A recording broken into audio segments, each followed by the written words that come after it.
Acompanhamos ao vivo, direto do plenário. Boa tarde a todos. Declaro aberta, neste dia 19 de maio de 2021, a 14ª sessão ordinária do plenário do Supremo Tribunal Federal, cumprimentando os eminentes pares, ministro Marco Aurélio, decano desta Suprema Corte, ministro Gilmar Mendes, ministro Ricardo Lewandowski, ministra Carmen Lúcia, ministro Dias Toffoli, ministro Luiz Roberto Barroso, ministro Edson Fachin, ministro Alexandre de Moraes e ministro Nunes Marques. Cumprimento também o eminente Procurador-Geral da República, doutor Augusto Aras, as senhoras e os senhores advogados que já adentraram na nossa sala virtual, a senhora secretária e o público em geral. Mais uma vez, tenho a honra de presidir sessão deste plenário em função de impedimento do eminente presidente da Casa, ministro Luiz Fux. Passo a palavra à senhora secretária para a leitura da ata da sessão anterior. Ata da 14ª Sessão Extraordinária do Plenário do Supremo Tribunal Federal, realizada por videoconferência em 13 de maio de 2021. Presidência do senhor ministro Luiz Fux, presentes à sessão os senhores ministros Marco Aurélio, Gilmar Mendes, Ricardo Lewandowski, Carmen Lúcia, Dias Toffoli, Rosa Weber, Roberto Barroso, Edson Fachin, Alexandre de Moraes e Nunes Marques. Procurador-Geral da República, doutor Antônio Augusto Brandão de Aras. Abriu-se a sessão às 14h22, sendo lida e aprovada a ata da sessão anterior. Senhores ministros, algum reparo ou alguma observação com relação à ata? Nada havendo, declaro-a aprovada. Apregou o recurso extraordinário 999.435, procedente de São Paulo, sob a relatoria do ministro Marco Aurélio, em que recorrentes a Empresa Brasileira de Aeronáutica S.A., Embraer, e Eleb Equipamentos Limitada. Ainda recorrente, o Sindicato dos Metalúrgicos de São José dos Campos e Região e outro. E recorrido, o Sindicato dos Trabalhadores nas Indústrias de Construção de Aeronaves, Equipamentos Gerais, Aeroespacial, Aeropeças, Montagem e Reparação de Aeronaves e Instrumentos Aeroespacial do Estado de São Paulo. Há 6 interessados e ainda o assistente Sindicato dos Trabalhadores das Indústrias Metalúrgicas, Mecânicas e de Material Elétrico de Belo Horizonte e Contagem. Esse recurso extraordinário, senhores ministros, sob o regime da repercussão geral, tem como objeto o tema 638, a necessidade ou não de negociação coletiva para dispensa em massa de trabalhadores. O recurso extraordinário estava no plenário virtual e, diante de pedido de destaque do ministro Dias Toffoli, ele volta a julgamento nesta sessão telepresencial. Eu concedo a palavra ao eminente relator, ministro Marco Aurélio, para o seu relatório. Teremos depois as sustentações orais. Pois não, ministro Marco Aurélio. Pelas observações feitas por Vossa Excelência, sob a minha ótica, este processo já estaria de há muito julgado, ou num sentido ou no outro, não importa, porque no colegiado vence sempre a maioria, não a minoria. O assessor Razenclever Lopes Cansado Júnior, só tem Cansado no nome, no patronímico, prestou as seguintes informações. Sindicato dos Metalúrgicos de São José dos Campos e Região e outros ajuizaram dissídio coletivo de natureza jurídica com pedido de liminar em face de Empresa Brasileira de Aeronáutica S.A., Embraer, e Eleb Equipamentos Limitada.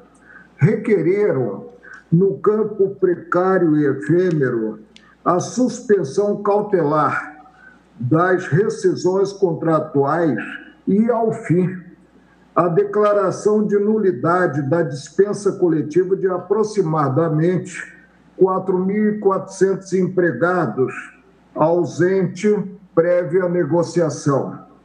O presidente do Tribunal Regional do Trabalho da 15ª Região implementou medida cauteladora, determinando o afastamento das rescisões efetuadas desde 19 de fevereiro de 2009, sem justa causa ou sob o fundamento de dificuldades financeiras decorrentes da crise econômica global, assim como das que viessem a ocorrer sob igual forma ou justificativa até a data da audiência de conciliação, 13 de março seguinte.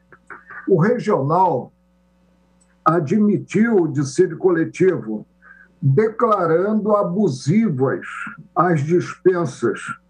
Concluiu inexistir garantia de emprego ou estabilidade a justificar a reintegração, ressalvados os casos previstos em lei e normas coletivas, e deferiu a compensação financeira de 2 vezes o valor do aviso prévio, observado o limite de R$ 7.000. Proclamou a eficácia, até 13 de março de 2009, da liminar implementada, mantendo a vigência dos contratos de trabalho e planos de assistência médica por 12 meses. Concluiu pelo direito de preferência no caso de reativação dos postos de trabalho. Interpostos recursos ordinários, a seção especializada em dissídio coletivo do Tribunal Superior do Trabalho, aludindo à Constituição Federal e a convenções ratificadas da Organização Internacional do Trabalho, estabeleceu, no tocante a casos futuros, a necessidade de negociação coletiva visando a rescisão. Proveu parcialmente o pedido formulado pelas empresas, afastando a declaração de abusividade das demissões coletivas, tendo em conta que, até então, a jurisprudência era pacífica em não restringi-las. Afastou a prorrogação dos contratos até 13 de março de 2009, entendendo incabível invalidar o ato de ruptura dos vínculos. Relativamente a novas demandas, assentou a necessidade, quando inviabilizada a negociação, de observar-se o processo judicial, ou seja, o dissídio coletivo. Remeteu à negociação ou sentença normativa a fixação das condutas voltadas ao enfrentamento da crise econômica e empresarial, a fim de atenuar o impacto da dispensa em massa, com a adoção de medidas como a suspensão do contrato para participação em curso ou programa de qualificação profissional e a criação de programas de demissão voluntária.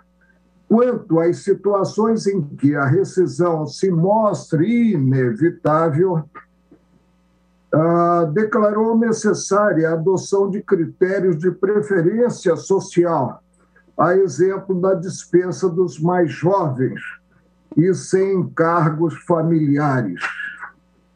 Teve como inviável, considerada a ordem constitucional, o exercício unilateral pelo empregador da demissão em massa, a qual, por integrar o ramo do direito coletivo do trabalho, não constitui, segundo a dicção do TST, não constitui direito potestativo, no que é exigida a participação do sindicato representante dos trabalhadores na defesa dos interesses perante a empresa. Assentou a distinção em relação à dispensa individual, artigos 1º, incisos 3 e 4, 5º, inciso 13, 6º e 8º, incisos 3 e 6, 170, 2 e 8 da Constituição Federal. Embargos de declaração foram desprovidos. O Sindicato dos Metalúrgicos de São José dos Campos e região e outros interpuseram recurso extraordinário com base, alegada base, na linha A do inciso 3 do artigo 102 da Constituição Federal, sem indicar a disposição tida por ofendida, daí decorrendo a inadmissão do recurso.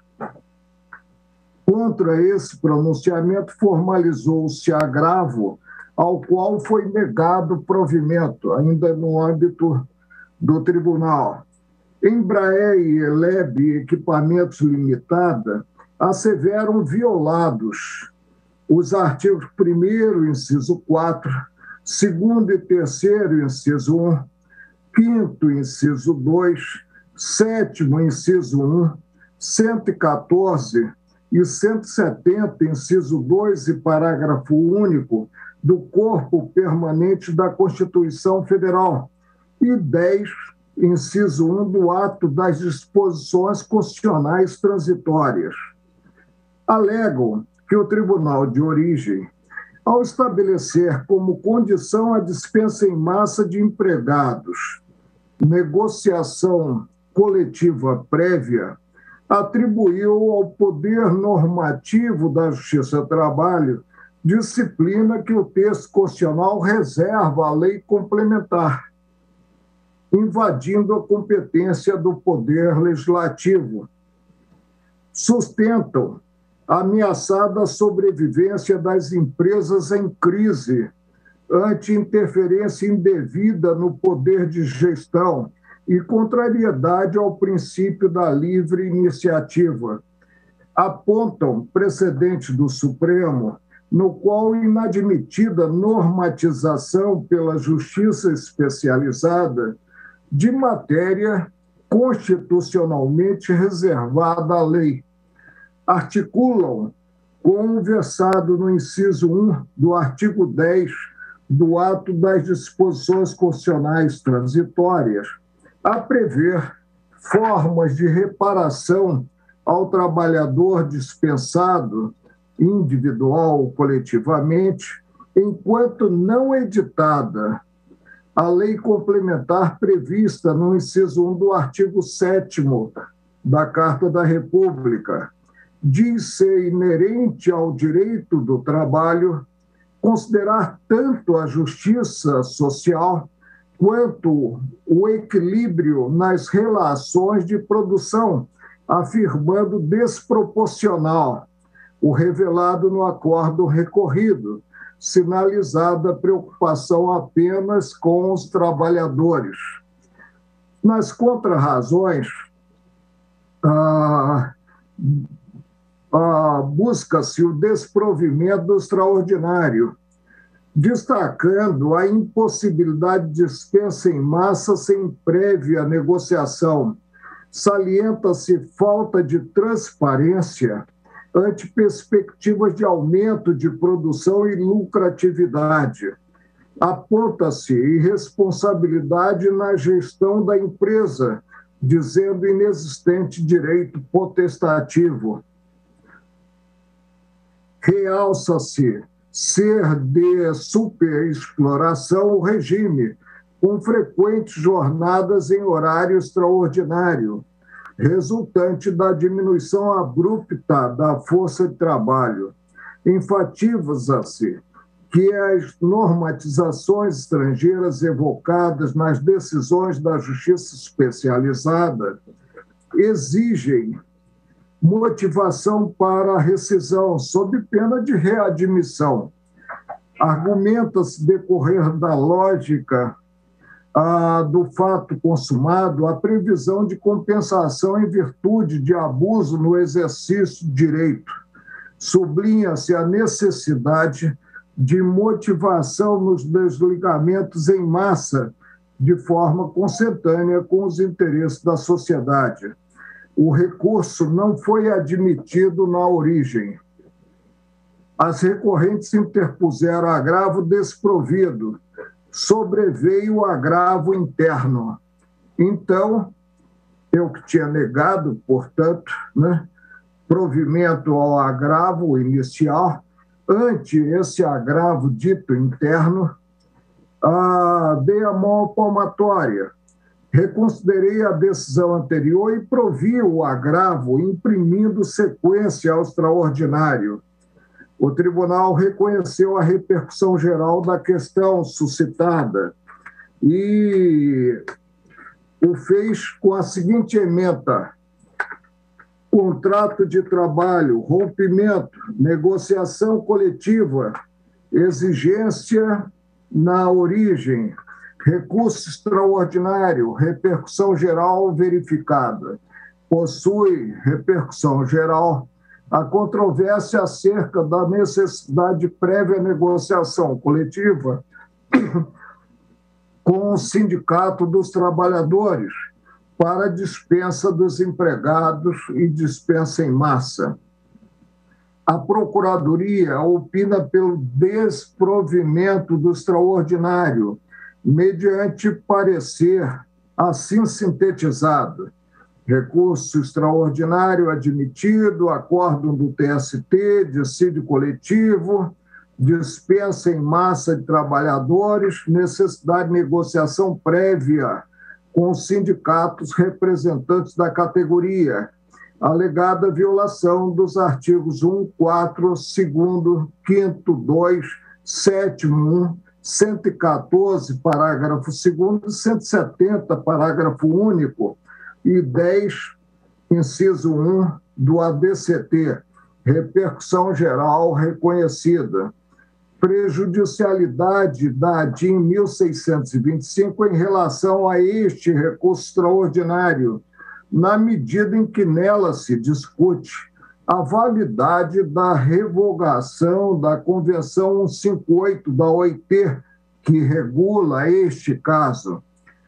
O caráter compromissório da Constituição de 1988 impede que se decida o caso com base em normas tão gerais quanto as que protegem o objetivo de desenvolvimento social, a propriedade privada e a livre concorrência, artigos 30, 2, 170, 2 e 4 da Constituição da República, em detrimento das que ordenam a construção de sociedade justa e solidária, a redução da pobreza e da marginalização, das desigualdades sociais, a função social da propriedade, a redução das desigualdades sociais e a busca do pleno emprego, artigos 3º, 1 e 3, 170, 3, 7 e 8 da Constituição da República, e vice-versa. Nesse nível de generalidade, as normas aludidas não são capazes de oferecer respostas objetivas para o problema, mas apenas mascarariam opções políticas.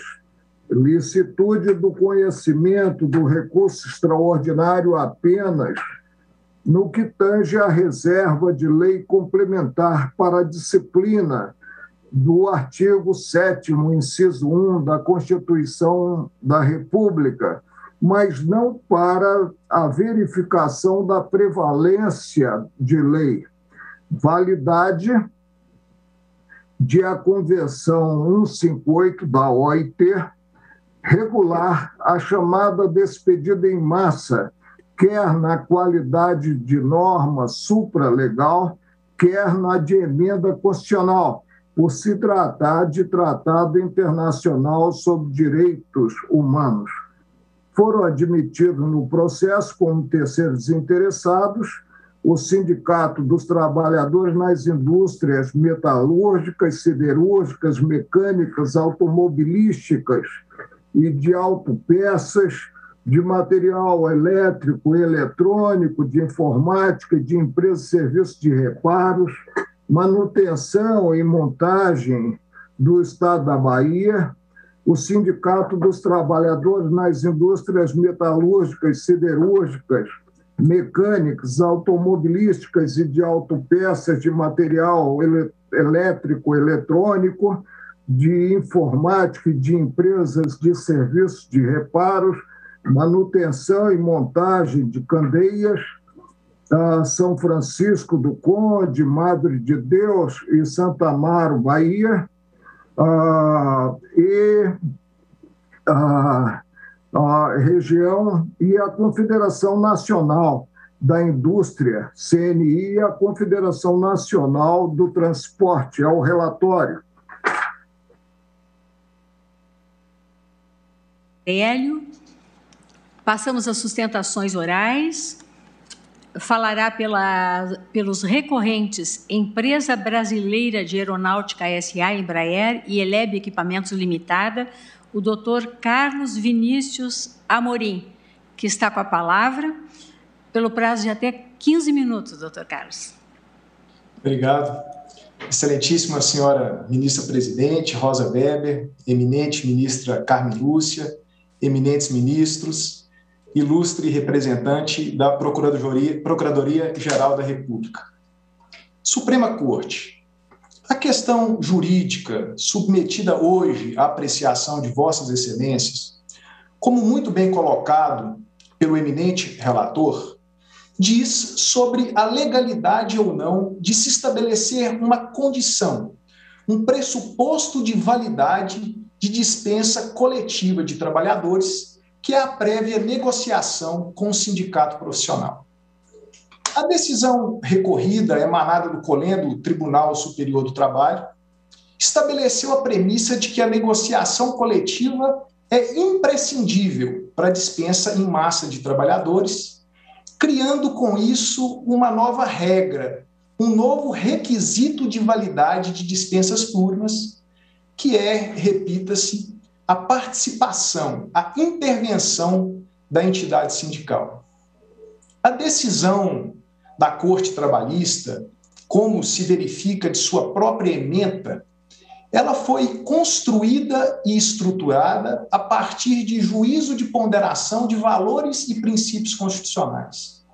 A dignidade da pessoa humana, a valorização do trabalho e do emprego, a função social da propriedade privada e a necessidade de intervenção sindical nas questões coletivas de trabalho.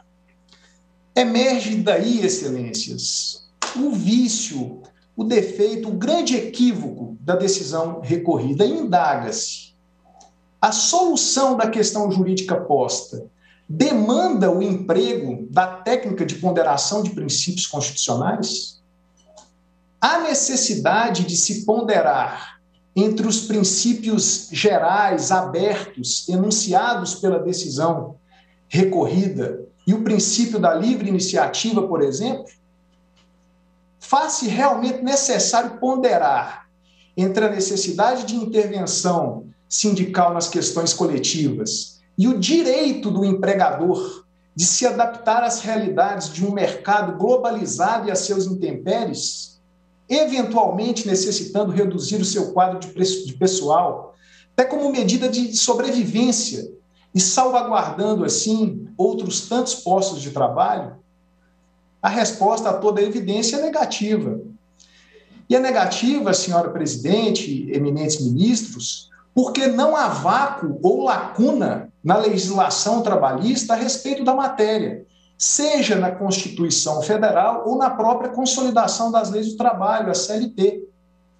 A Carta Constitucional tratou expressamente da resilição contratual em massa, das despedidas arbitrárias, sem justa causa, conforme se infere do inciso 1º do artigo 7º, ainda hoje complementado pelo artigo 10 do ADCT, até que sobrevenha, que seja editada lei complementar. E vejam, Vossas Excelências, que o legislador constituinte tratou da questão e não quis, não fez qualquer ressalva ou distinção entre despedidas individual, plurima ou coletiva. Quisesse, o teria feito.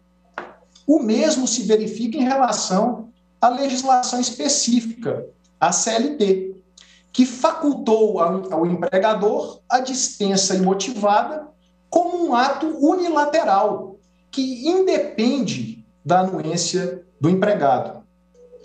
A legislação trabalhista, constitucional, vigente, portanto, à época dos fatos que originaram o presente processo, já previa, excelências, as regras e os direitos próprios para a resilição imotivada, individual, plurima ou coletiva, simultâneas, não havendo nela qualquer previsão de prévia negociação com a entidade sindical dos trabalhadores.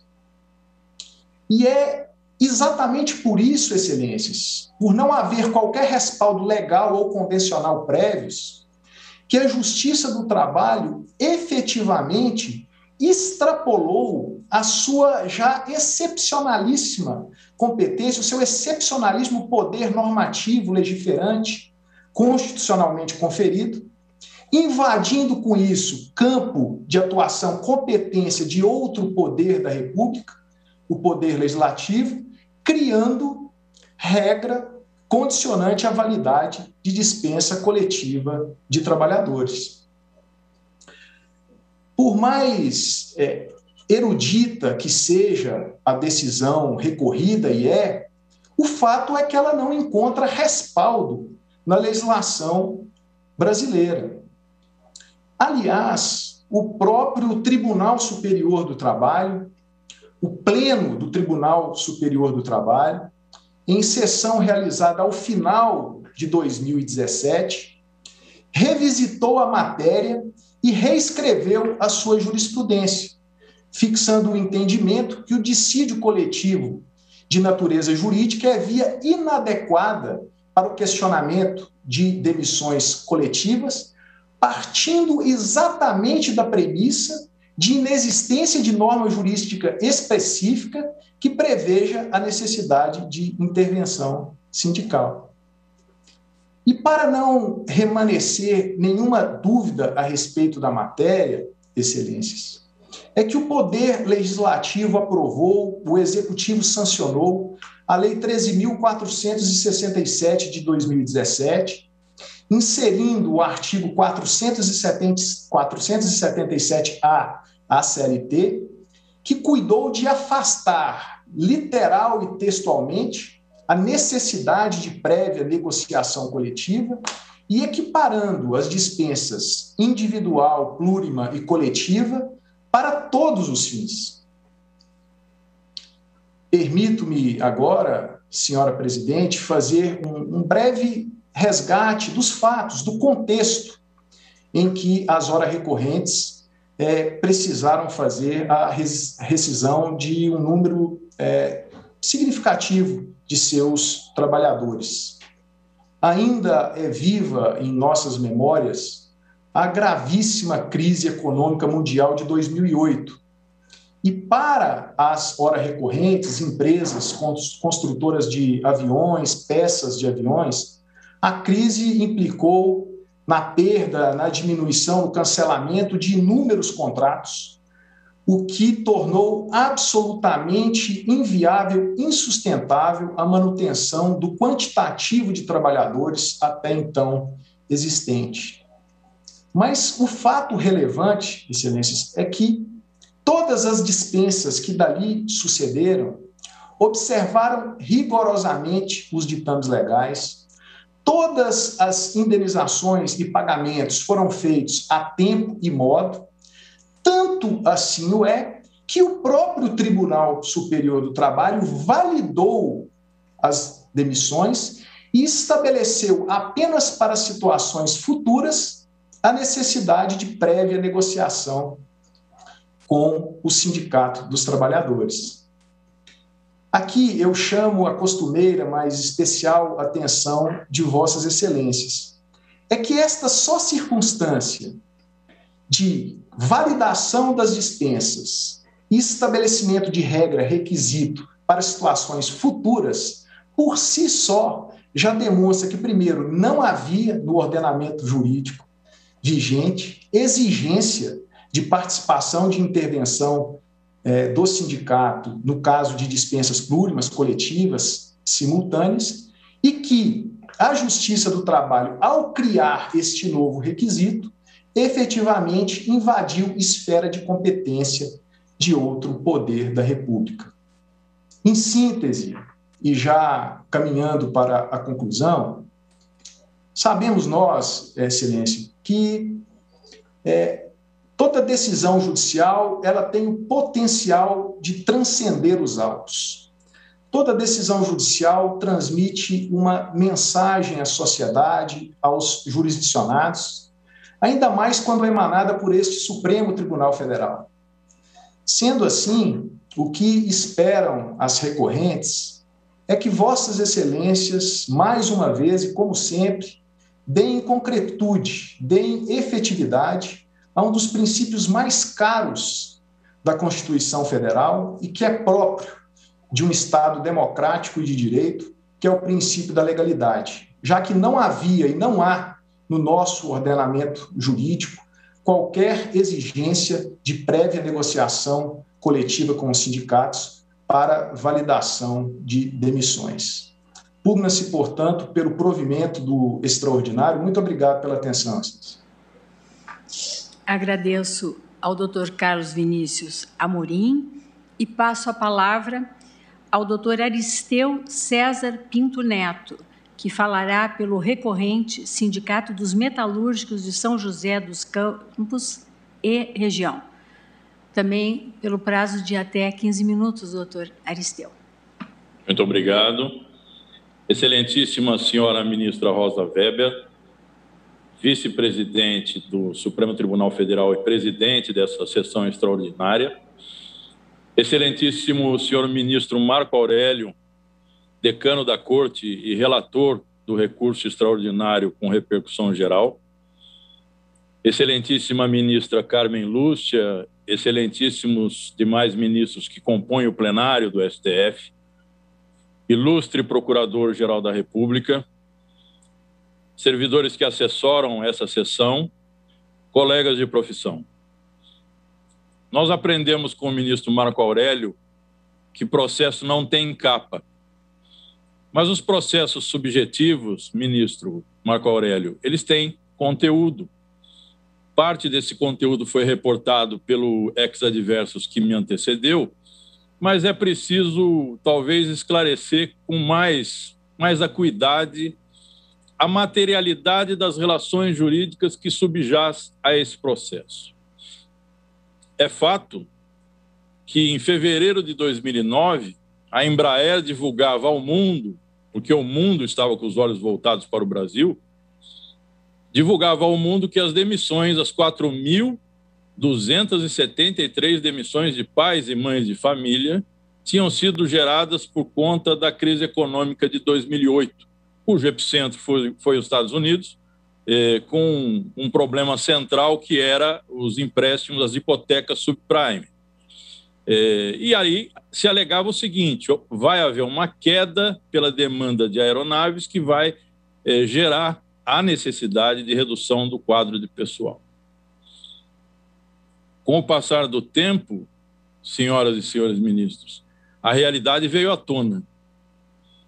O que havia ocorrido na Embraer, fruto também da crise econômica, era uma perda bilionária num título de derivativos de dólar, uma aposta, uma especulação financeira na Bolsa de Nova York, um título de 1 bilhão e 100 milhões de reais, que gerou um prejuízo por conta da aposta que foi feita à época. Apostava-se na queda do dólar e a crise econômica fez com que o dólar disparasse. Toda a crise econômica tem esse aspecto, né? As moedas fortes se valorizam. E a Embraer amargou um prejuízo de 177 milhões de reais. 177 milhões de reais. Nos dias de hoje, ministros, comenta-se que até os engraxates da Praça Antônio Prado, na cercania da Bolsa de Valores de São Paulo, conhecem o fato. Não é mais uma informação de insider, porque isso constou dos balanços da Embraer como operações fracassadas de hedge. E não se faz operações de hedge especulando com oscilação do dólar. O hedge é apenas para garantir variações cambiais e não para especulações. A CVM, inclusive, por conta desse episódio, que não foi exclusivo da Embraer, também atingiu Aracruz, Votorantim, Sadia, a CVM baixou uma norma proibindo que os conselhos de administração funcionassem como balcões de negócio. Logo após essa autêntica, me perdoem a expressão, atrapalhada financeira praticada pelo Conselho de Administração da Embraer. Então, para cobrir o rombo financeiro, demissões e sobrecarga sobre a população remanescente.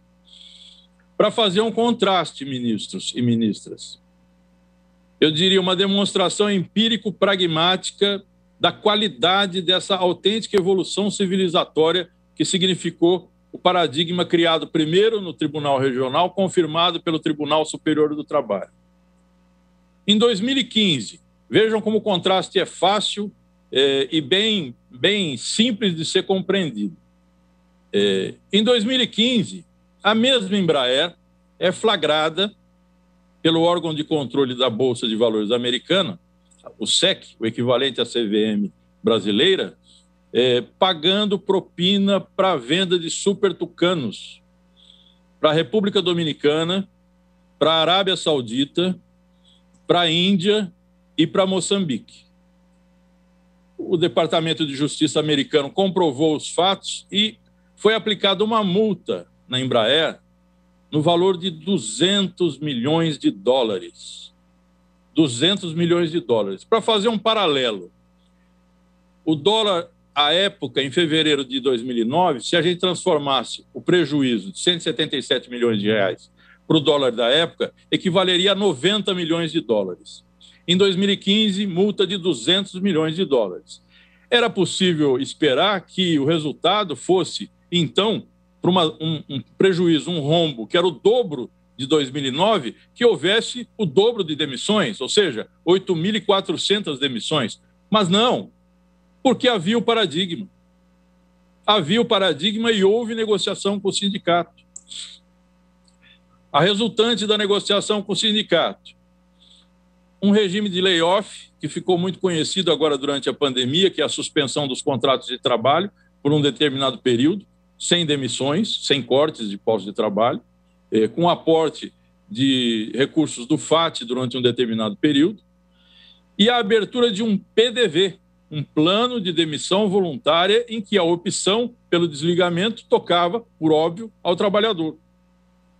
E com um benefício que tornava o PDV atrativo. Houve 1.500 adesões ao PDV. E o regime de layoff, que estava programado para durar durante 6 meses, foi prorrogado por mais 6 meses, ou seja, durou por 1 ano. E não houve nenhum tipo de demissão coletiva que não fosse esses desligamentos por meio do programa de demissão voluntária. Inclusive com desligamentos daqueles que tinham uma remuneração maior, tinham mais tempo de casa e, portanto, tinham mais condição de enfrentar a situação de desemprego que daí adviria. Milhares de demissões nesses últimos 12 anos foram evitadas por meio desse paradigma, repito, um autêntico avanço civilizatório. Entre as 20 maiores economias do mundo, somente o Brasil não fazia essa diferenciação que é patente, é óbvia, entre demissão individual e demissão coletiva. E aqui, senhoras e senhores ministros, quando se fala de ausência de norma, o direito positivo não faria uma previsão para situações do gênero. Ora, tenho para mim que pobre CLT, esse diploma mal lido. Porque o artigo 8º da CLT, a CLT de Vargas, a CLT de 1943, a CLT tem uma regra de integração de lacunas, o artigo 8º, que faz uma previsão bastante clara. Diante de lacunas, quais são os critérios para suprir as lacunas? CLT, textual, direito positivo, artigo 8º. O primeiro deles é a jurisprudência. E aqui, a diferenciação que é feita, inclusive, pelo tribunal entre processo subjetivo e processo objetivo, nós precisamos olhar esse processo subjetivo a partir de agora. Porque interpretar a Constituição é também constituir uma determinada formação social. Então, nós temos que olhar para trás e enxergar 12 anos de jurisprudência aplicada nesse sentido, para evitar o flagelo social do desemprego. Mas há outros critérios no artigo 8º. Há, por exemplo, a analogia, e a analogia ela é feita de uma forma muito direta. O artigo 7º, inciso 6º da Constituição, prevê a necessidade de negociação coletiva, de celebração de acordo ou convenção coletiva, para reduzir salário, que dirá para cortar o salário com uma demissão em massa, porque a demissão em massa, além de tirar o emprego daquela coletividade, ela impede ou dificulta a recolocação no mercado de trabalho. Então, se nós temos uma regra que para a redução do salário é necessária a negociação, que dirá para a supressão dos próprios empregos. Mas há mais. Há outros critérios no artigo 8º. E nós temos que reconhecer a excelente redação da CLT, porque numa época, numa fase imperialista do capitalismo, fazia previsões para uma era de globalização. Prevê o artigo 8º um outro critério, que é o critério de equidade. E a Procuradoria-Geral da República já pontuou que o artigo 170 espelha essa equidade ao falar na função social da empresa aliada à dignidade do trabalho humano. Então, a aplicação digamos, a força normativa dos princípios contidos na Constituição Federal estão ancorados na previsão da norma integrativa, que é o artigo 8º da CLT. Um outro critério ainda, porque são vários. Usos e costumes. Usos e costumes. Senhoras e senhores ministros, eu venho agora, nesse último mês, de negociações no Vale do Paraíba com 2 multinacionais, acompanhando de perto as negociações com a Ford, que tomou uma decisão estratégica não emergencial em plena pandemia, uma situação efetivamente emergencial, resolveu transferir sua planta, e aí houve uma negociação com o sindicato local e se estabeleceu uma indenização que variou sob um teto de R$170 mil de indenização. E a outra negociação envolvendo a multinacional coreana LG, que também estabeleceu indenizações que chegaram ao teto de R$70 mil. Uma população, ministra Rosa Weber, ministra Carmen Lúcia, majoritariamente feminina, 95% da população que trabalha nessas fábricas são de mulheres, chefes de família, e que vão ter muita dificuldade para se recolocar no mercado de trabalho. Quando fui explicar para os dirigentes coreanos o paradigma que tinha sido criado pelo TST, eles me disseram, não precisa, é uma norma positivada na Coreia, nós copiamos a Convenção 158 e é direito positivo na Coreia. Essa mesma Coreia que acabou de ultrapassar o Brasil entre as maiores economias do mundo, porque se fala que o Brasil tem que precarizar a relação de trabalho para gerar empregos. E, na verdade, nós estamos derretendo com os empregos industriais e não estamos melhorando a condição da população nesse país campeão da desigualdade social. Agora, lá na CLT de 1943, tinha outra regra, outro critério de integração, que é, pasmem, o direito comparado. O direito comparado. E tudo que o sindicato fez na petição inicial foi citar como são as regras nos demais países. Em toda a comunidade europeia, na Alemanha, na França, na Espanha, em Portugal, mas também na Argentina, em todos os países que aderiram à Convenção 158, na Colômbia, no Uruguai. É o direito comparado, estamos numa situação de globalização, como citou o ex-adversos, mas é também, não é só para o mal. é para também igualarmos as condições civilizatórias das demais economias do mundo. E o último dos critérios que o artigo 8º cita são os princípios gerais do direito que, contemporaneamente, se fala, não preciso repetir aqui, em pleno Supremo Tribunal Federal, na força normativa dos princípios. Dizer do artigo 477-A da CLT que tem uma inconstitucionalidade, inclusive formal, porque não foi aprovado por uma lei complementar, é dizer, inclusive, da má redação, porque se fala que não depende de autorização do sindicato a demissão coletiva. O sindicato nunca vai autorizar demissão alguma. O que se pede é a negociação e o diálogo social entre a empresa e o sindicato, que tem esse papel social, tem produzido esses resultados que citei aqui. Eu acho que é uma demonstração, repito, empírico-pragmática para dialogar com o giro hermenêutico que o ministro Barroso preconiza aqui no tribunal, uma demonstração clara de que é possível manter esse avanço civilizatório e, principalmente, senhoras e senhores ministros, em meio a uma pandemia conduzida de forma desgovernada, agregar esse flagelo sanitário, o flagelo do desemprego, me parece que seria desistir de uma vez por todas do país.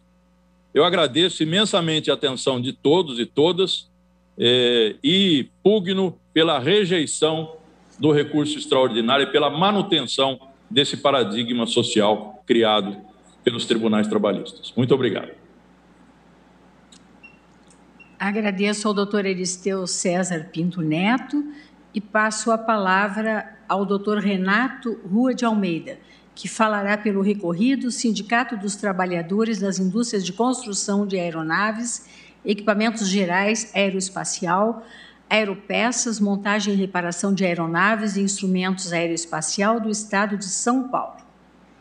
Doutor Renato, também até 15 minutos.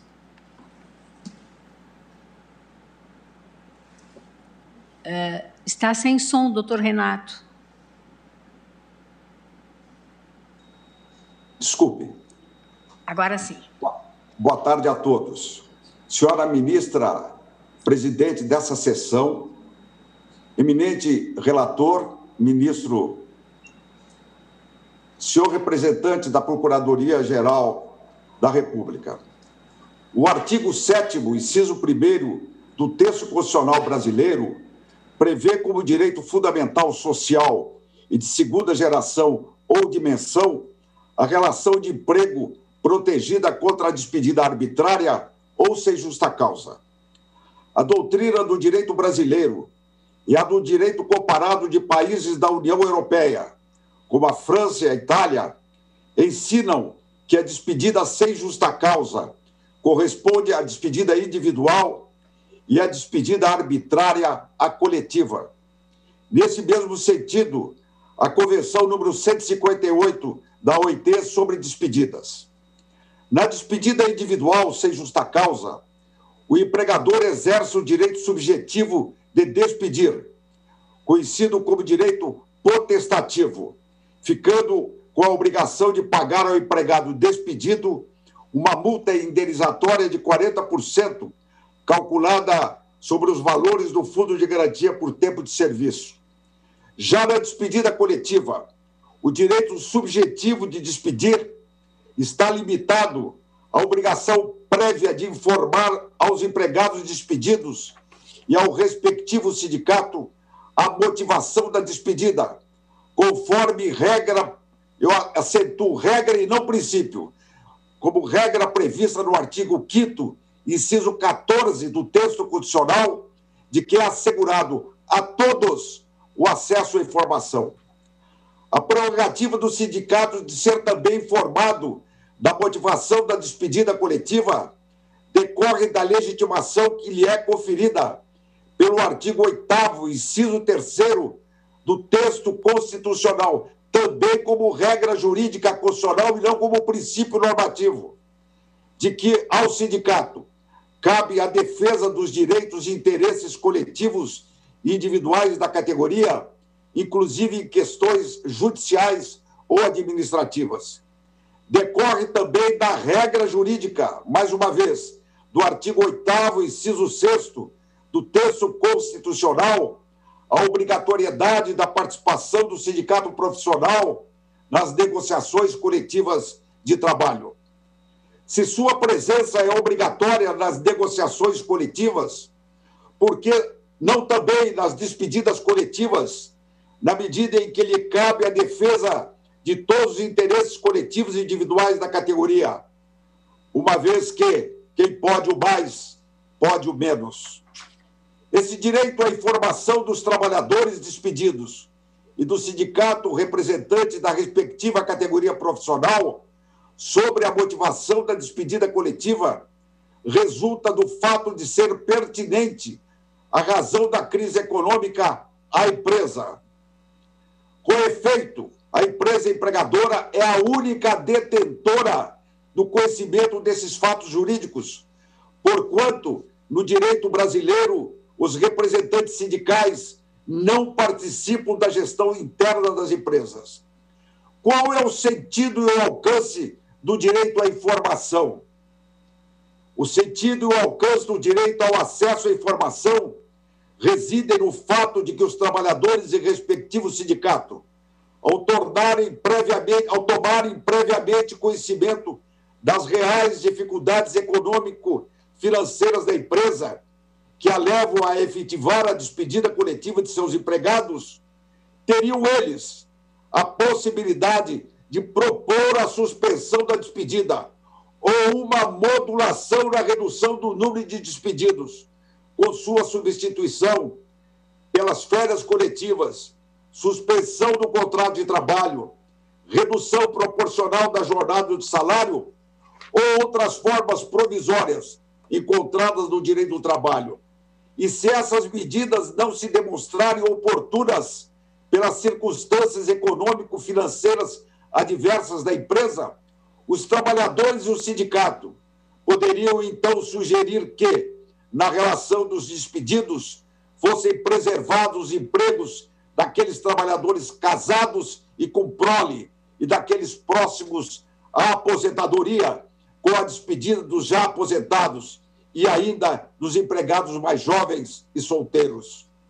Ademais, as regras jurídicas sobre o direito ao acesso prévio à informação dos trabalhadores despedidos e de seu respectivo sindicato, bem como a consequente legitimidade desse sindicato em questões concernentes à despedida coletivas, são direitos fundamentais, cuja efetividade é prevista no artigo 5º, parágrafo 1º do texto constitucional, por serem mandamentos de otimização, segundo lição de Robert Alexi. Ainda não é demais dizer, segundo Ronald Dworkin, que as regras jurídicas constitucionais têm maior efetividade do que os princípios normativos, uma vez que mesmo esses sendo mandamentos de otimização, sua aplicação depende da ponderação em caso de colisão com outros valores constitucionais, ao passo que as regras jurídicas constitucionais têm aplicação imediata às relações jurídicas. Toda a narrativa acima, senhores ministros, aplica-se ao presente caso sob análise e julgamento. Por essa razão, ao decidir a sessão de dissídio coletivo do Tribunal Superior do Trabalho, pela participação prévia dos trabalhadores, acompanhados do sindicato, nos desdobramentos da despedida coletiva, ficou implícita a legitimidade sindical, já mencionada no artigo 8º, inciso 3º do texto constitucional, não havendo na oportunidade qualquer óbice legal ou infraconstitucional para que fosse impedida essa negociação prévia. E pelo que ficou, então, reconhecida a legítima representação do sindicato e a participação na negociação.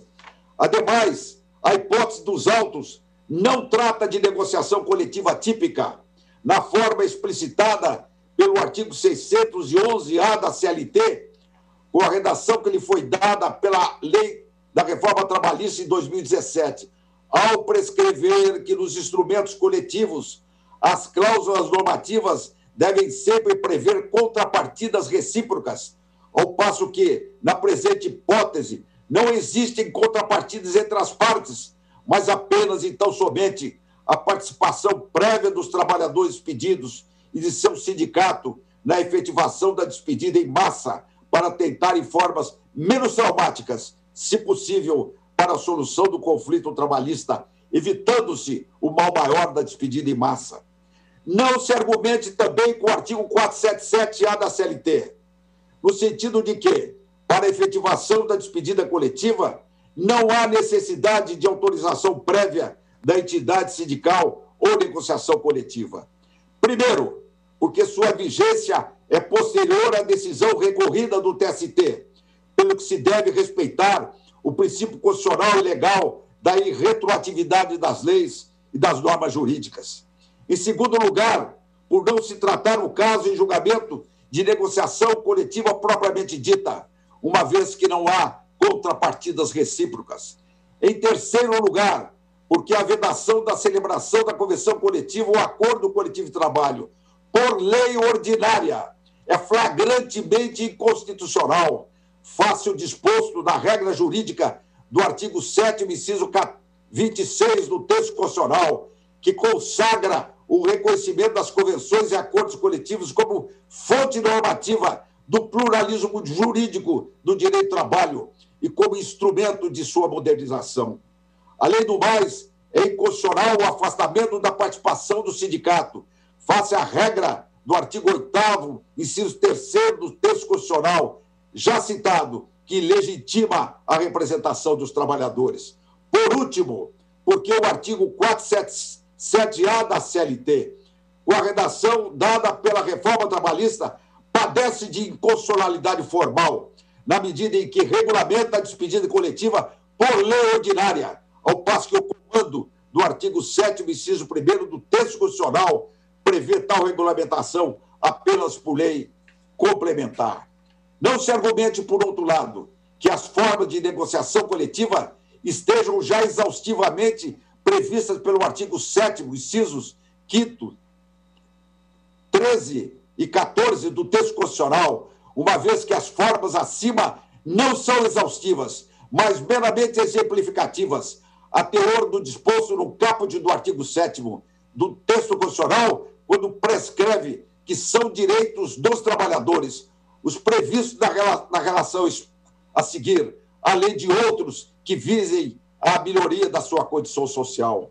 Essa questão jurídica, aliás, vem a demonstrar a importância da utilização da convenção ou acordo coletivo como instrumentos da negociação coletiva na efetivação do direito do trabalho. Lembraria também, senhoras e senhores ministros, o jurista francês Georges Selle, em seu antológico Précis de Législation Industrielle, de 1927, quando afirmou que ontem foi a lei do patrão, hoje, em 1927, a lei do Estado, e amanhã a lei das partes. Portanto, nesse século XXI, em que vivemos, é a lei das partes que prevalece nas relações trabalhistas, quando empresas e sindicato somam esforços para resolverem os problemas individuais, homogêneos e coletivos dos trabalhadores, já que a relação entre a empresa e os trabalhadores, sem representação sindical, mostrou-se desproporcional ao longo da história do direito do trabalho, em prejuízo dos trabalhadores. Nesse sentido, o artigo 611 da CLT, também com a redação da reforma trabalhista de 2017, prevê que os instrumentos da negociação coletiva, convenção e acordo coletivo prevalecem sobre a lei, consagrando o princípio da prevalência do negociado sobre o legislado. Aliás, a busca da justiça entre as partes é fenômeno decorrente do princípio constitucional federativo previsto pelo artigo 3º, inciso 1º do texto constitucional, isto é, a construção de uma sociedade solidária, e que, segundo a grande jurista gaúcha Judite Martins Costa, significa aplicar às relações privadas, inclusive inclusive trabalhistas, conforme nos ensina o carioca e jurista Arion Sayão Romita, a boa-fé objetiva de natureza comportamental prevista pelos artigos 187 e 422 do Código Civil, como dos seus deveres anexos de informar e buscar soluções para os conflitos que são essenciais na despedida em massa dos trabalhadores. Lembraria ainda outro jurista trabalhista, este contemporâneo, Alain Schipiot, ao dizer que a processualização ou procedimentalização do direito é um fenômeno da modernidade por possibilitar maior efetividade dos direitos às relações privadas. Para tanto, valeu-se Jürgen Habermas, que incorpora o direito moderno à teoria da comunicação. Basta ver, senhoras e senhores ministros, o que o jornal O Estado de São Paulo, na edição de 13 de maio de 21, na quinta-feira passada, no caderno de economia B12, publicou sobre a solução encontrada no conflito de interesses individuais homogêneos dos trabalhadores despedidos coletivamente, com a participação do seu sindicato e da empresa Ford, em decorrência do encerramento de suas atividades industriais no Brasil, envolvendo 5 mil trabalhadores despedidos. E chegou-se ao acordo, senhores ministros e senhoras ministras, de que cada trabalhador receberia importância de R$130 mil,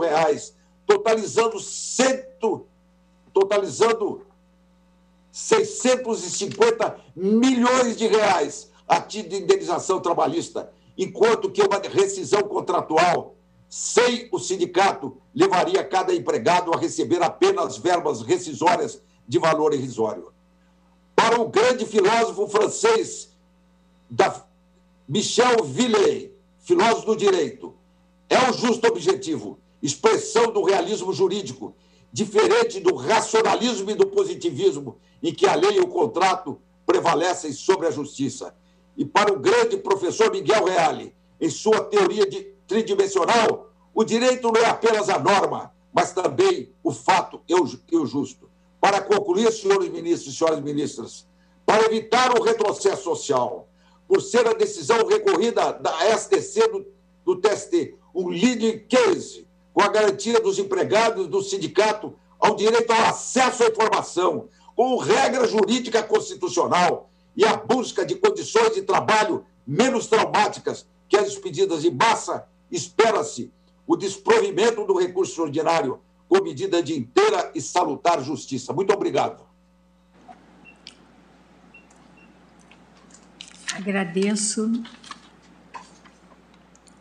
ao doutor Renato Rua de Almeida e passamos agora a ouvir as sustentações orais dos procuradores dos terceiros interessados, começando pelo Sindicato dos Trabalhadores das Indústrias Metalúrgicas, Siderúrgicas, Mecânicas, Automobilística e de Autopeças, de Material Elétrico e Eletrônico, de Informática, de Empresas, de Serviços de Reparos, Manutenção e Montagem do Estado da Bahia, e ainda o Sindicato dos Trabalhadores das Indústrias Metalúrgicas, Siderúrgicas, Mecânicas, Automobilísticas e de Autopeças, de Material Elétrico e Eletrônico, de Informática, de Empresas de Serviços de Reparos, Manutenção e Montagem de Candeias, São Francisco do Conde, Madre de Deus e Santo Amaro, também Bahia. Falará por estes sindicatos o doutor Mauro Menezes. E teremos agora o prazo de até 6 minutos para cada um dos advogados, que decorre da duplicação do prazo de 15 minutos, dividido pelo número de interessados e pelo assistente. Doutor Mauro Menezes está com a palavra. Obrigado. Excelentíssima senhora presidente, ministra Rosa Weber, que preside essa sessão, excelentíssimos senhores ministros e ministras, excelentíssimo senhor Procurador-Geral da República, senhores advogados. Falo pelo Sindicato dos Trabalhadores Metalúrgicos da Bahia e gostaria de iniciar assinalando que a despedida coletiva, a despedida em massa, é uma espécie distinta da despedida individual, inegavelmente distinta em sua dimensão e, sobretudo, em seus efeitos. Uma despedida coletiva não é a mera justaposição de despedidas individuais. Essa é uma premissa importante. Daí porque o tratamento jurídico das despedidas coletivas também deve ser distinto. O que se pretende aqui, o que fixou ao defendermos a conservação da decisão do Tribunal Superior do Trabalho, o que foi ali fixado, diz respeito à premissa de haver uma negociação prévia, um processo de negociação. Não se trata aqui de anular dispensas, trata-se apenas de procedimentalizar a despedida coletiva, cujos efeitos eles são sentidos por toda a sociedade.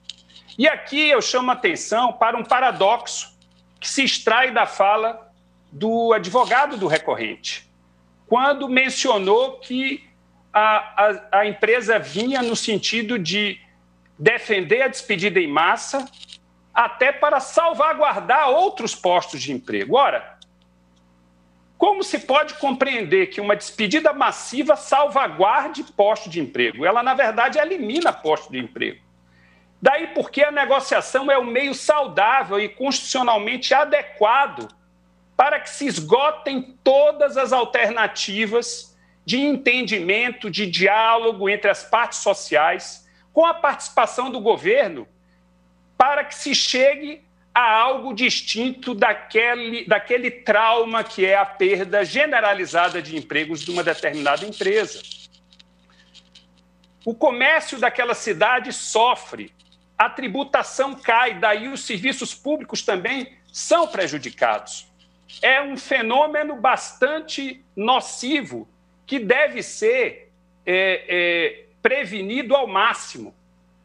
Daí porque os esforços que envolvem sindicato de trabalhadores são essenciais. O sindicato está dentro da empresa, conhece as alternativas. Já foi dito aqui, plano de demissão voluntária, licença não remunerada, suspensão de contrato de trabalho, enfim, até mesmo o estabelecimento de prioridade de conservação de empregos no âmbito daquela equipe de empregados. É preciso que o diálogo seja favorecido, a Constituição assim deseja. O artigo 8º, inciso 3º e inciso 6º, atribuem ao sindicato esse papel e consideram que essa atuação sindical ela é indispensável. Ela tem por objetivo, portanto, conceber algo distinto. E essa Corte tem sempre se pronunciado no sentido de viabilizar a conservação dos empregos, que é desejada também pelo artigo 170, 3º da Constituição, pelo artigo 6º da Constituição. Então, é preciso que se ofereça essa possibilidade a partir da noção de que o diálogo envolve informação, consultação, motivação. Já foi dito aqui que trata-se de um paradigma presente no direito estrangeiro, no direito internacional, que, por força do artigo 8º da CLT, deve ser absorvido pelo nosso ordenamento jurídico. Até mesmo a Declaração Universal dos Direitos Humanos, em seu artigo 23, parágrafo 1º, preconiza a proteção contra o desemprego. Então, o que se deseja, excelências, é que, tratando-se, portanto, não de uma discussão extraordinária, como foi tratada aqui na ADI 6363, mas uma discussão ordinária, em que, à luz de outros pronunciamentos dessa Corte, inclusive no RE 590/415, o Supremo Tribunal Federal sinalize que a modernidade, a modernização das relações de trabalho não implica um vale-tudo, uma carta branca para que haja dispensas coletivas sem sequer a viabilização de alternativas menos gravosas do ponto de vista econômico, do ponto de vista social. Na verdade, o bom senso, a maturidade das relações de trabalho está na negociação coletiva. E o precedente ao qual me referi procura prestigiar a negociação coletiva. Então, nós, sindicatos de trabalhadores aqui, falamos em prol da conservação de empregos, uma preocupação dessa Corte, muitas vezes evocada até para viabilizar uma liberalização das relações de trabalho, mas, nesse caso, não se viabiliza a conservação de empregos pela faculdade de facilitação de dispensas coletivas. E o outro paradigma também que se defende aqui, excelências, é a negociação coletiva. O valor do diálogo, o valor do entendimento entre as partes sociais para que as estratégias empresariais elas tenham limites. Elas não sejam, portanto, viabilizadas sem que se considere a necessidade de atenuação dos seus efeitos sociais. Por essa razão, senhora presidente, senhores ministros, o Sindicato de Trabalhadores de Metalúrgico do Estado da Bahia preconizam que daqui seja extraída uma premissa segundo a qual a negociação coletiva de trabalho é imprescindível nas hipóteses de dispensa em massa de trabalhadores. Muito obrigado, senhora presidente, senhores ministros e ministras, senhor Procurador-Geral da República. Agradeço ao doutor Mauro Menezes e passo a palavra ao doutor Eduardo Albuquerque Santana, que falará pela interessada Confederação Nacional da Indústria.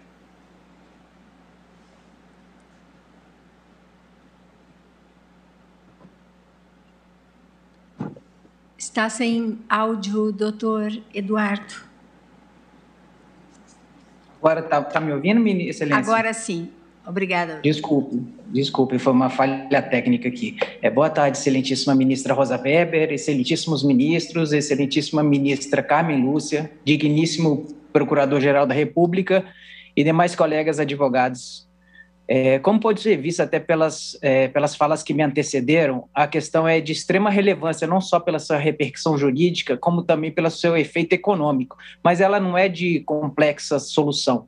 Em apertada síntese, o que podemos ver é que, sob o argumento de que havia uma lacuna legal, o Tribunal Superior do Trabalho estabeleceu que todas as dispensas coletivas deveriam se sujeitar à negociação coletiva prévia, o que valeria desde então a partir daquele momento. Ora, ao impor essa restrição ao exercício do direito do empregador de rescindir os contratos de trabalho, o acordo recorrido ele atingiu mortalmente várias disposições constitucionais. Até a reforma trabalhista, a Lei 13.467 de 2017, com a inclusão do artigo 477-A da CLT, não havia qualquer previsão legislativa estabelecendo critérios específicos para a demissão coletiva.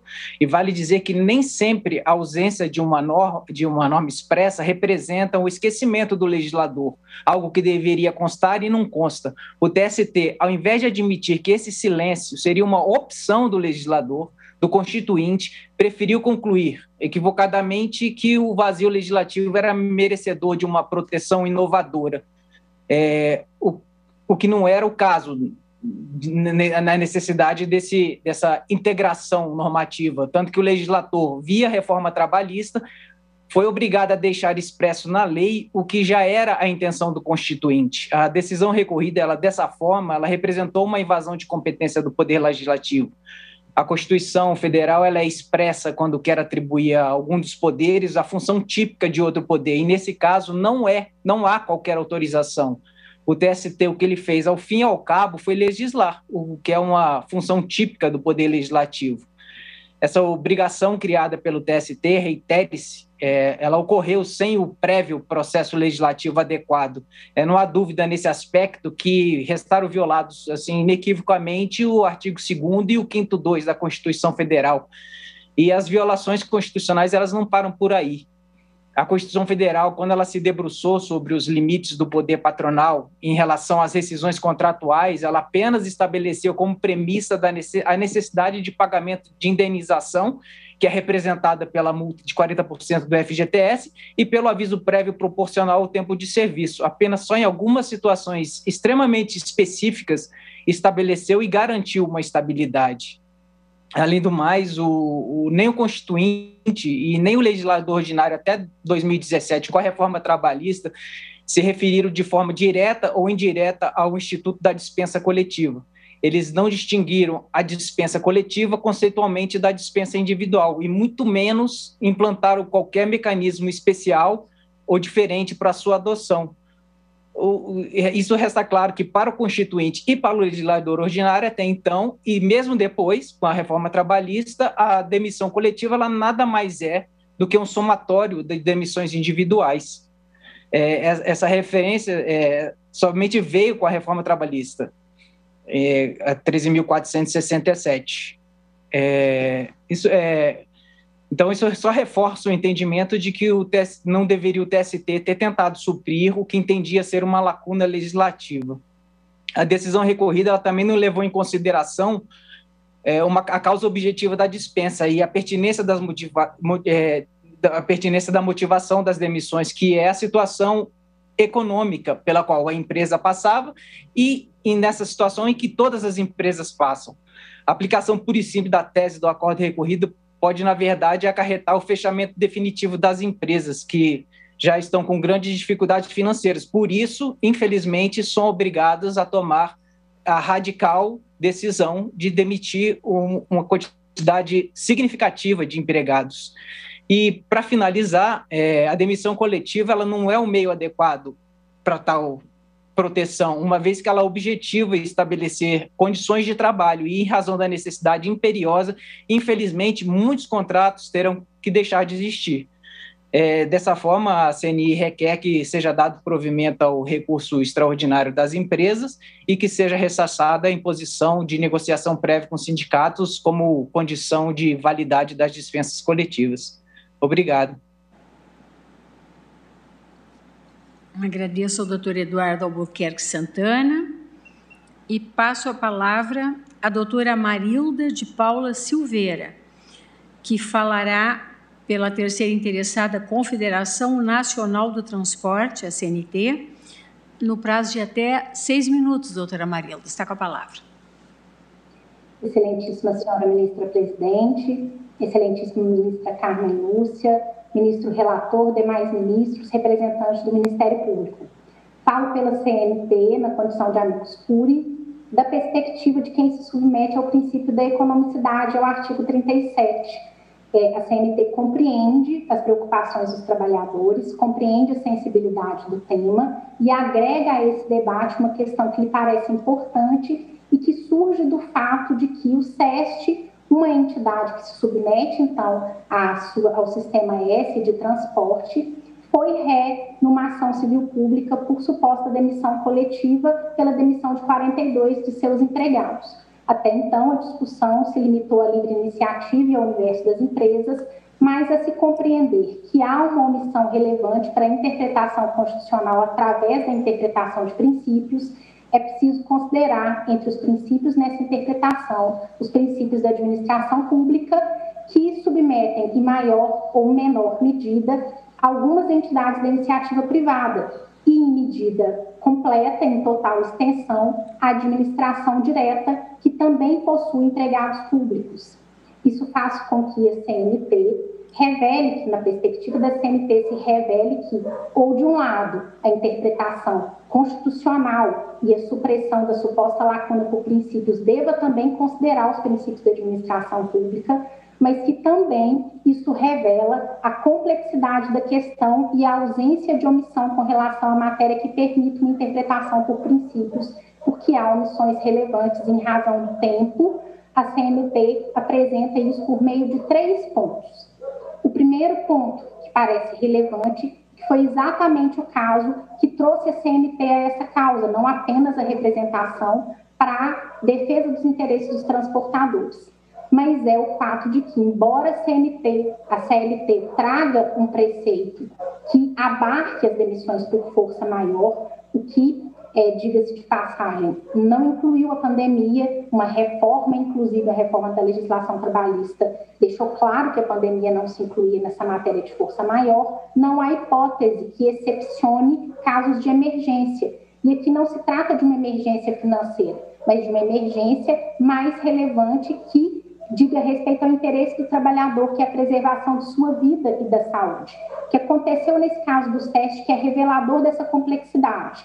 Uma unidade de Rondônia do SEST estava à beira da demolição, estava à beira de colapsar, colocando em risco a vida das pessoas, e então o SEST tomou a decisão de demolir essa unidade. E essa demolição, que foi uma situação emergencial, que fugiu ao seu controle, levou ao ajuizamento dessa ação.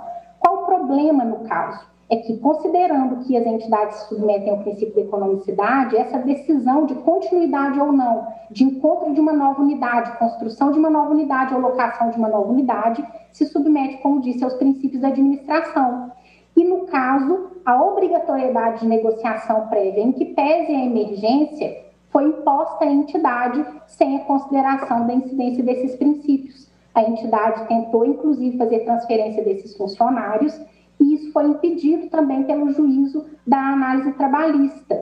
E por que, na compreensão da CNT, isso compreende? Porque não há uma omissão constitucional capaz de ser suprida pela interpretação dos princípios constitucionais. É, de fato, preciso que uma lei complementar trate dessa matéria para suprir essas falhas, essas omissões, essa ausência de regulamentação que impede o exercício desse suposto direito. O segundo ponto é o fato de que essa Suprema Corte já decidiu para os entes da administração pública indireta, pelo menos exclusivamente para os Correios, que a procedimentalização prévia de demissão de empregados públicos é o processo administrativo individual. Essa matéria está subordinada a um RE com repercussão geral, que é o RE 688267, de relatoria do ministro Alexandre de Moraes, em que esta procedimentalização para a administração pública indireta será discutida. Isso também traz uma demanda para uma discussão para a administração pública direta, como a matéria tem análise em um objeto aberto, pode ser discutida nesse RE, mas ela vai ser preciso ser considerada também nesses autos, mas além disso, para as entidades da administração que não são entidades subordinadas às regras de direito público, mas entidades da iniciativa privada que se submetem em alguma medida aos princípios da administração.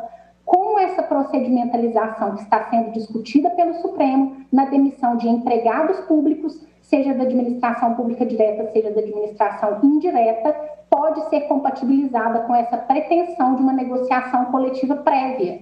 Se a negociação imposta for uma negociação, só negociação e não acordo, a gente vai precisar encontrar uma forma de compatibilizar e, finalmente, a imposição de que se defina um número de empregados para essa demissão. Não se desconhece a discussão doutrinária que leva à conclusão de que a demissão coletiva não está vinculada a um número, mas, como disse e reafirmo, para a administração pública, essa matéria envolve maior complexidade. Nesse caso do SESC-Senat, a demissão envolvia apenas 42 empregados e a imposição de sanção por danos morais já chega à cifra de 14 milhões de reais.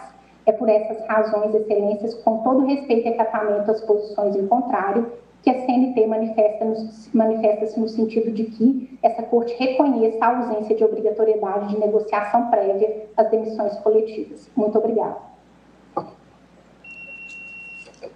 Agradeço a doutora Marilda Silveira e passo a palavra à doutora Carolina Tupinambá, que falará pela interessada Associação Brasileira de Magistrados do Trabalho, AMBT.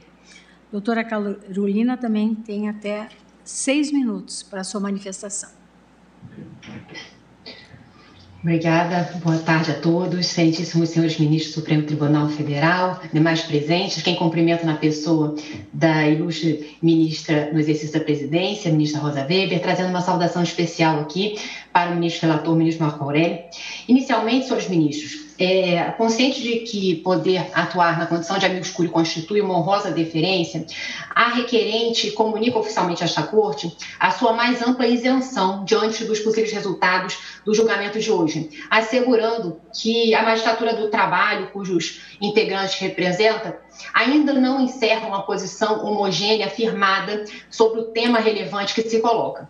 E como neutro amigo escuro, a ABMT, a associação congrega centenas de magistrados trabalhistas, quer apenas destacar, sistematizar ou simplesmente apresentar a pluralidade dos valores em jogo, no afã de contribuir para uma construção de uma decisão que melhor equacione os interesses subjacentes, dada justamente a convivência diária que desfrutam os associados conjurisdicionados a serem diretamente impactados por esse julgamento.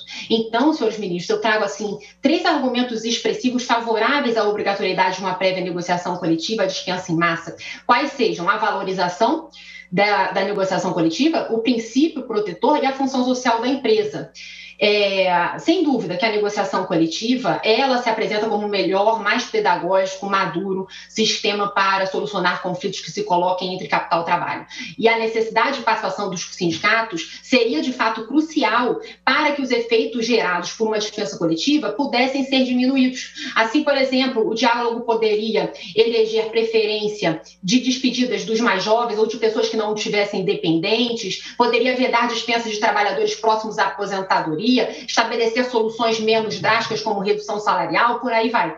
E essa solução de condicionamento de diálogo prévio, inclusive adotada com êxito em países como Itália, como Portugal, como Holanda.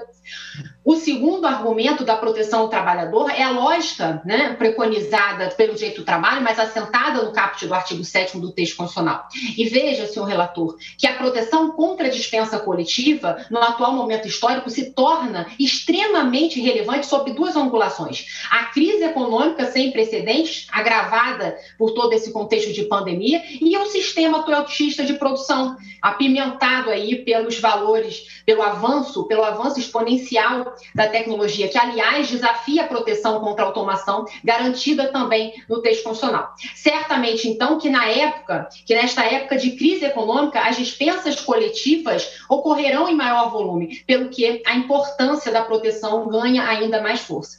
E, finalmente, a função social da empresa boa-fé objetiva. Ou seja, o trabalhador não pode sofrer sozinho, muito menos prioritariamente, as consequências de uma crise econômica. Esse terceiro argumento se insere num contexto conceitual de capitalismo colaborativo, em que os novos stakeholders têm exigido padrões específicos dos agentes econômicos, máximo em relação à governança, ética, preocupação ambiental, empatia social, conceitos que vêm sendo construídos em sede de fóruns mundiais, que certamente impactam a interpretação contemporânea da Constituição. E na mesma proporção de que o trabalho é um bem, ora, a ausência do trabalho é um dos piores males da sociedade. E uma dispensa coletiva, ministros, envolve, por assim dizer, o trabalhador, a sua família, mas a empresa, toda a comunidade e brasilidade, se podemos dizer assim. De fato, as empresas somente poderiam dispensar coletivamente se os sindicatos atestassem ser casos de extrema necessidade, que colocassem em risco, por exemplo, a própria sobrevivência empresarial. Nada de ciclos próprios do mercado da empregabilidade. A valorização do trabalho na Constituição, ela pressupõe a proteção contra a dispensa coletiva para além da prevista da dispensa individual, principalmente diante da realidade brasileira, que comporta cenários comuns, sabemos, conhecidos de abuso do poder econômico e de índices alarmantes de desemprego. Mas, por outro lado, senhores ministros, são argumentos igualmente impactantes aqueles desfavoráveis à necessidade de uma prévia negociação coletiva para a validação das dispensas. Quais sejam? Livre iniciativa, princípio da legalidade e segurança jurídica. Porque no Brasil, o contrato de trabalho ele pode ser rescindido pela manifestação volitiva do empregador, que detém o poder potestativo da rescisão.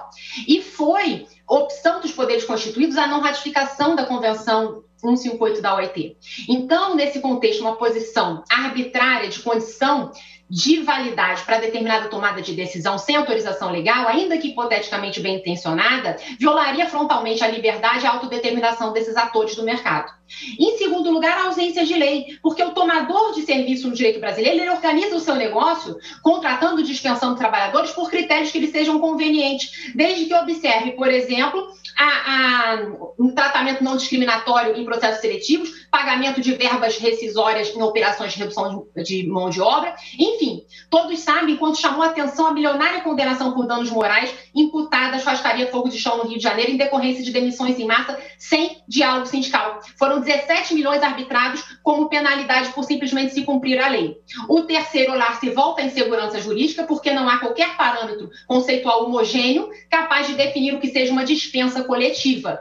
Essa questão de ausência de padrões numéricos temporais desafia o precedente a ser formatado, porque futuramente poderá ser lido sobre, ao que dizemos no popular, ao gosto do freguês, de acordo com o próprio sentimento de justiça de cada um. Enfim, senhores ministros, a Associação Brasileira dos Magistrados do Trabalho distingue os fundamentos relevantes que se contrapõem e instigam a reflexão de vossas excelências para a superação dessa tensão social que se coloca, reconhecendo, sinceramente, que a pluralidade das posições em jogo são igualmente legítimas e desafiadoras para a comunidade que a ABMT representa. Eu agradeço com os melhores votos a todos de saúde e de sucesso.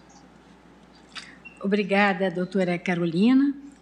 Falará pelo assistente Sindicato dos Trabalhadores das Indústrias Metalúrgicas, Mecânicas e de Material Elétrico de Belo Horizonte e Contagem, o doutor Ricardo Quintas Carneiro, a quem eu passo a palavra pelo prazo também de até 6 minutos.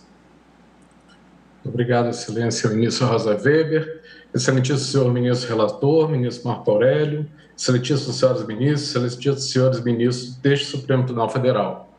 O Sindicato dos Trabalhadores Metalúrgicos de Belo Horizonte e Contagem, admitido como assistente simples nestes autos, defenderá o não provimento do recurso extraordinário em questão na linha das razões que integram o memorial formulado pelas 6 mais representativas centrais sindicais nacionais, a CUT, CSB, CTB, Força Sindical, NCST e UGT, encaminhada aos gabinetes de Vossas Excelências no dia 11 de maio passado. Eminentes ministros e ministras, a tese jurídica, ora objeto de apreciação, no sentido da necessidade de negociação prévia em situação que envolva demissão coletiva de trabalhadores, tornou-se uma importante referência nas relações entre o capital e o trabalho no Brasil, desde quando assentada originalmente, neste caso líder, conhecido como caso Embraer. O impacto desse precedente no mundo do trabalho foi imenso. Quando invocado, estimulou as negociações coletivas e evitou inconsequentes demissões massivas, com a adoção de medidas alternativas de atenuação do flagelo social representado pelo simples desemprego. Vide o exemplo recente dos trabalhadores a serem demitidos pelo fechamento da planta da Ford em Camaçari. A negociação coletiva imposta ao empregador proporcionou aos empregados, para além das verbas rescisórias regulares, indenização adicional mínima no valor de R$ 130 mil e a manutenção do plano de saúde por mais 6 meses, a contar da data da demissão, sendo este talvez, o do plano de saúde, o maior dos benefícios acordados neste momento que vivemos. No quadro da crise sanitária atualmente vivida, muitas das medidas emergenciais adotadas pelo Congresso Nacional espelharam-se nos usos e costumes praticados desde a fixação do precedente. Medidas como a suspensão contratual, conhecido como layoff, e outras de preservação negociada dos postos de trabalho, adotadas aqui e no mundo, ajudam a mitigar a crise social do trabalho que segue de mãos dadas com a pandemia da Covid-19. A premissa do caso Embraer encontra-se hoje fortemente entranhada no tecido sociolaboral brasileiro. As posições amplamente majoritárias entre os acadêmicos reconhecem o avanço social que a contraposição da negociação coletiva ao fenômeno da demissão coletiva trouxe ao ambiente econômico. Sem o presente paradigma, os efeitos sociais das demissões coletivas seriam ainda mais danosos e deletérios, inclusive sobre a cadeia de negócios e de produção gerada em torno dos empregos abruptamente extirpados. Esse debate público deve prosseguir no julgamento do presente recurso extraordinário, mas com os olhos voltados para o princípio de que a ordem econômica deve estar fundada na valorização do trabalho humano, tal como inscrito no artigo 170 caput da Constituição Federal.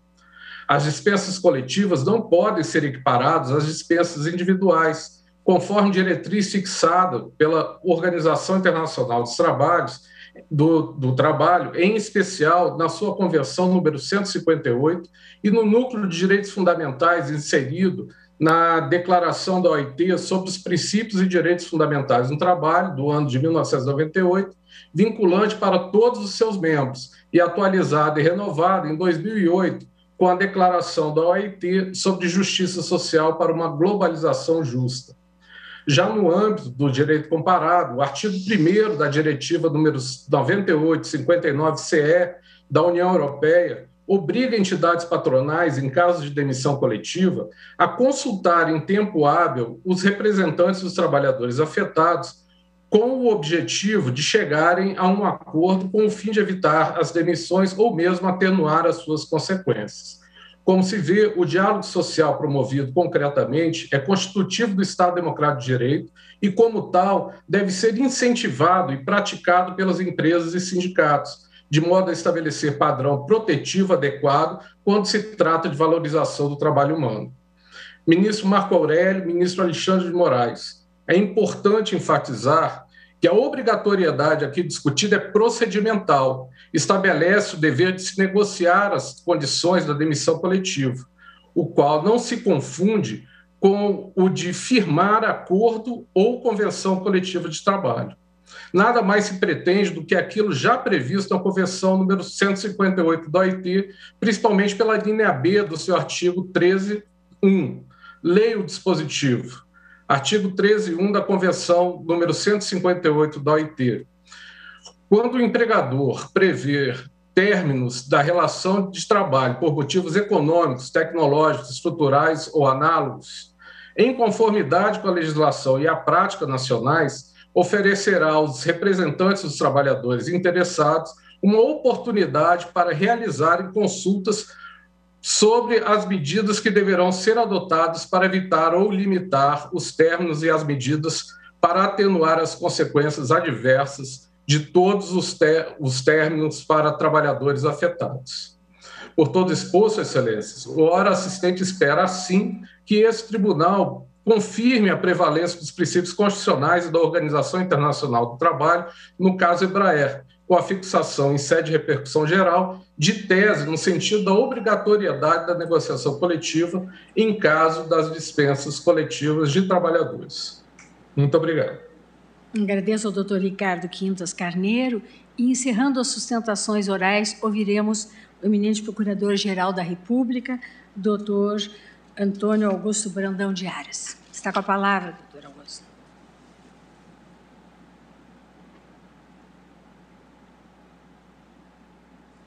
Sem áudio, por gentileza, doutor Augusto Aras. Cumprimento a todas e a todos, cumprimento a excelentíssima senhora ministra presidente nesta sessão, Rosa Weber, cumprimento a senhora ministra Carmen Lúcia, os senhores ministros, o senhor ministro relator Marco Aurélio, os senhores advogados que já se manifestaram da tribuna, senhoras servidoras, servidores, senhora presidente. A questão de fundo vem em derredor do objeto do tema 638 da sistemática da repercussão geral. E consiste na necessidade ou não de prévia negociação coletiva com o Sindicato dos Trabalhadores para dispensa em massa de empregados. É este o objeto desta sustentação. O mérito passa pelo exame da relação constitucional entre a livre iniciativa e a proteção do trabalhador. Livre iniciativa e trabalho não são valores antagônicos. Pelo contrário, devem ser harmonizados. E a Constituição assim o faz, colocando-os lado a lado nos fundamentos do Estado brasileiro e também no seu título da ordem econômica.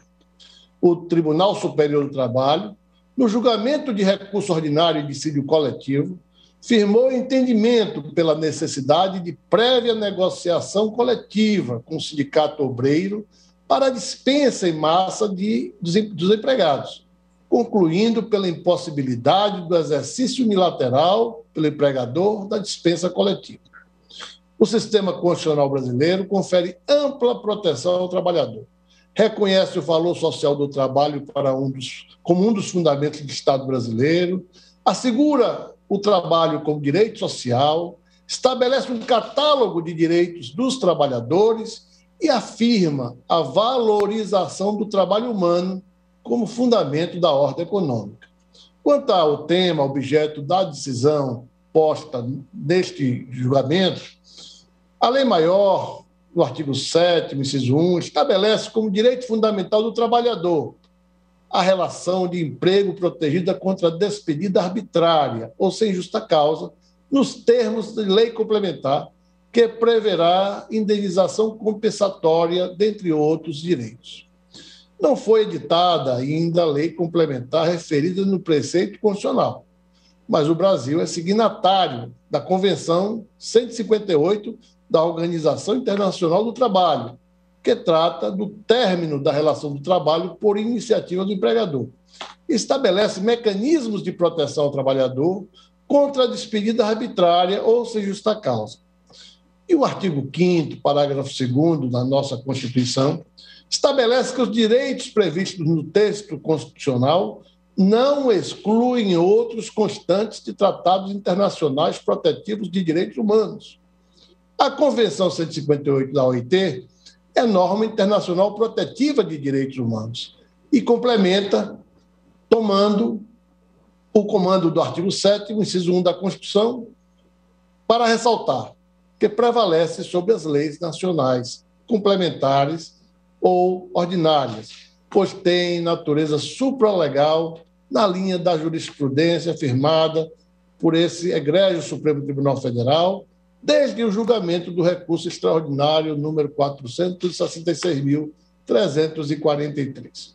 A Convenção 158 da OIT está em pleno vigor, apesar do ato de denúncia unilateral promulgado pelo Decreto Presidencial número 2100, de 96, objeto de impugnação na ADI 1625, pendente de julgamento. O ato de denúncia da Convenção somente produz efeitos se confirmado pelo Congresso Nacional, pois o Brasil adota, em relação à incorporação de tratados internacionais, o modelo de duplicidade de vontades, consagrado no artigo 49, inciso 1 da Constituição, que estabelece a competência exclusiva do Congresso Nacional para resolver definitivamente sobre tratados, acordos ou atos internacionais que acarretem encargos ou compromissos gravosos ao patrimônio nacional. Pelo modelo da duplicidade de vontades, o desígnio do chefe de Estado não é suficiente para que a norma internacional obrigue ou desobrigue o Estado, havendo a necessidade da concordância do Poder Legislativo, que exerce um controle político sobre o ato do chefe de Estado. Difere, portanto, do modelo de unicidade de vontade, não adotado pelo Brasil, no qual a vontade exclusiva do chefe do Estado seria suficiente para que o Estado adira ou denuncie a um tratado internacional. Quando o artigo 49, inciso 1 da Constituição, atribui ao Congresso Nacional competência para, abro aspas, resolver definitivamente, fecho aspas, sobre os tratados, isso abrange tanto a aprovação como a denúncia do ato internacional. O vocábulo definitivamente indica que a decisão do Congresso é soberana em relação à manifestação de vontade do presidente da República e só pode ser modificada, portanto, por outro ato do próprio Congresso Nacional. Os termos do artigo 13 e 14 da Convenção 158 da OIT, quando o empregador prevê términos de relação de trabalho por motivos econômicos, tecnológicos, estruturais ou análogos, deverá informar oportunamente a representação dos trabalhadores, manter negociação com essa representação e notificar a autoridade competente, comunicando a informação pertinente, expondo os motivos dos términos previstos, o número e as categorias dos trabalhadores que poderão ser afetados e o período durante o qual serão efetuados esses términos. A partir desses preceitos internacionais, não se admite demissão em massa de trabalhadores sem prévia comunicação e negociação com a representação dos trabalhadores, ou seja, sem prévia negociação coletiva. É o que defende o Procurador-Geral da República nesta oportunidade. A norma internacional é protetiva do trabalhador. Aplica-se ao caso por força dos artigos 5º, parágrafo 2º e do artigo 7º, inciso 1, ambos da Constituição Federal. Incide também o princípio geral vigente do direito internacional, dos direitos humanos, de aplicação da norma mais benéfica aos direitos humanos postos em legislação internacional. Sob o prisma da livre iniciativa, o Estado não pode proibir o empregador de demitir seus funcionários, obstando a reestruturação ou mesmo o encerramento das atividades de uma empresa. Obrigá-la a manter ativo o quadro de funcionários configuraria intervenção estatal desproporcional sobre o princípio constitucional da livre iniciativa. Destaco que não é disso que se trata aqui. Não se está proibindo uma empresa de reestruturar ou de encerrar suas atividades. A empresa tem direito de rescindir os contratos de trabalho de seus empregados e não precisa de anuência da entidade sindical para fazê-lo. Mas é preciso observar as regras constitucionais e internacionais aplicáveis à espécie, não deixando os trabalhadores ao desamparo. A demissão pode acontecer, mas é necessário estabelecer comunicação prévia e negociação coletiva, buscando autocomposição para equilibrar os valores em conflito, adotando, por exemplo, um plano de demissão. É a solução que se extrai do sistema constitucional e internacional. É medida que harmoniza o exercício da livre iniciativa e a proteção ao trabalhador. Em face do exposto, este Procurador-Geral da República manifesta-se pelo desprovimento do recurso extraordinário e, para fins de repercussão geral, propõe a fixação da seguinte tese, abro aspas, é necessária prévia negociação coletiva para a dispensa em massa de trabalhadores na forma do artigo 5º, parágrafo 2º da Constituição e da Convenção 158 da OIT. Obrigado, senhora presidente, senhora ministra, senhores ministros, senhores advogados. Agradeço ao doutor Augusto Aras e suspendo a sessão por 30 minutos na forma regimental.